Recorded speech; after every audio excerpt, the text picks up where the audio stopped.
Hi, I'm Mike. I'm Scott. And I'm Mark. We are your Screen Machine product support team, and here's another quick tip.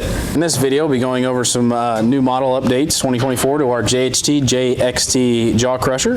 So one thing we did was we relocated the air filter housing assembly to get you a little bit better performance with it, and we also added an electronic sensor to tell you when the air filters are clogged and needs changing that'll communicate on your display panel down there.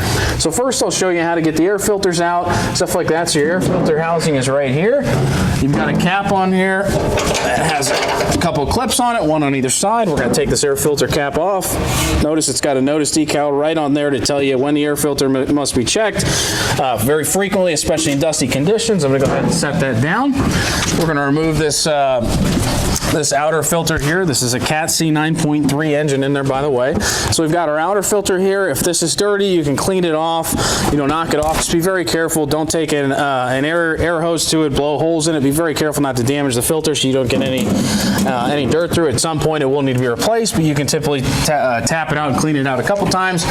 And here is your sometimes called secondary or emergency air filter in there as well. This, if it shows any signs of dirt, dust, debris, cannot be cleaned out. Absolutely just replace this filter. It's not worth taking a chance. So this filter right here, always be aware when you're putting these filters in, taking them out. Look at these rubber sealing gaskets around the side that are molded onto the filters. Make sure those are in good condition, they're not cracked, they're not breaking off, stuff like that. And then also make sure you orient that when you put it right back in. So we're going to start with our emergency filter. Just going to kind of gently push it in there, but make sure it's in there nice and firm, but put it in there straight. Don't come in at an angle. Again, you don't want to mess up this rubber sealing face here. So now we've got our primary one. We're going to do the same thing. Put it right around here.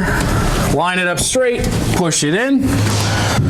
And don't forget your cap. Again, make sure all your sealing, all your rubber, all that kind of stuff is nice and good when you're putting this back on. We're just going to make sure it's put on there straight.